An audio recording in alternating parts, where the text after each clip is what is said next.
Hi friends, welcome to our channel. మన టీఎఫ్ఏలో heroes అందరికీ కూడా ఏంటో బ్యాక్ టు బ్యాక్ ఇంజురీస్ జరుగుతున్నాయి.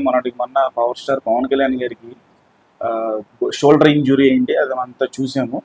అలాగే దాని తర్వాత బాలకృష్ణ గారికి NBK 111 సెట్లో ఆయనకి కూడా లెగ్ ఇంజురీ అయినట్టుగా మనం పిక్స్ అవన్నీ బయటకు వచ్చాయి. సో దాని తర్వాత ఇప్పుడు రామ్ చరణ్ గారి చరణానికి కూడా ఆయనకి పెద్ద టైంలో ఇంజురీ జరిగింది. వృష్టికి సంబంధించినటువంటి ఒక చిన్న మేజర్ ఇన్సిడెంట్ జరిగితే సెట్స్లో.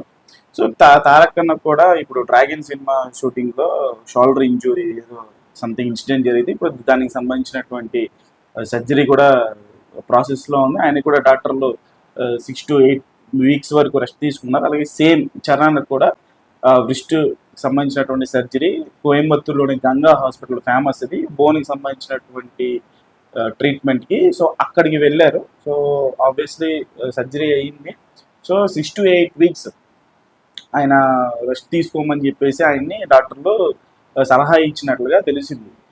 అలాగే ఇప్పుడు ఈ RC-17 ఏదైతే ఉందో ఈ సినిమాకి సంబంధించినటువంటి ప్రీ ప్రొడక్షన్ వర్క్ ఏదైతే ఉంటుందో, అంటే సినిమాకి ముందు జరిగేటువంటి, అంటే ఏ లొకేషన్ ఫైనలైజ్ అవ్వాలి, ఎక్కడైతే సెట్స్ వేయాలనుకుంటున్నారో అది అవంతా చూసుకొని సుకుమార్ గారు ఆ ప్లానింగ్లో ఆయన ఉన్నారు.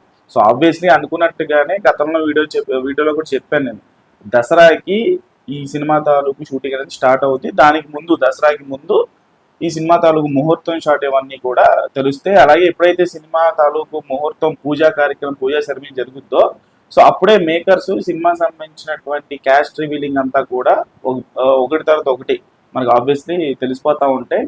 అలాగే ఈ సినిమాలో DSP ఉంటాడా, లేకపోతే దురంధర్ మ్యూజిక్ డైరెక్టర్ శాశ్వత్ సచ్దేవ్ ఉంటాడా, అనిరుద్ధ్ ఉంటాడా, సాయి అభినయ్ గారు ఉంటాడా అనేది తెలీదు, ఇన్ఫర్మేషన్ లేదు. సోషల్ మీడియా అయితే రకరకాలుగా కథనాలు వినిపిస్తున్నాయి. మైత్రి మూవీ మేకర్స్ DSPకి ఏదో చెడింది, పుష్ప 2 తర్వాత పుష్ప 2 మ్యూజిక్ డిలే అయినందున ఆ కారణం చేతనే సో ఆ సినిమా రిలీజ్ చేయాలి కాబట్టి శామ్ సిఎస్ని వాడుకున్నారు. తమన్నా కూడా వాడుకున్నారని తెలియదు, కానీ శామ్ సిఎస్ పేరు అయితేనే అఫీషియల్గా ఉంది after DSP Pushpa 2 BGM. So ఇదంతా కూడా ఇష్యూస్ అన్నీ కూడా ఉన్నాయి.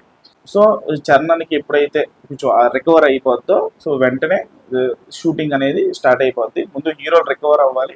సో వాళ్ళు రికవర్ అయ్యి మంచిగా షూటింగ్లో పాల్గొంటేనే మనకి సినిమాలు బ్యాక్ టు బ్యాక్ ఇస్తారు. సో ఇది హీరోలందరికి కూడా ప్రజెంట్ ఇంజురీస్తో కొంచెం షూటింగ్ డిలే అవుతుంది.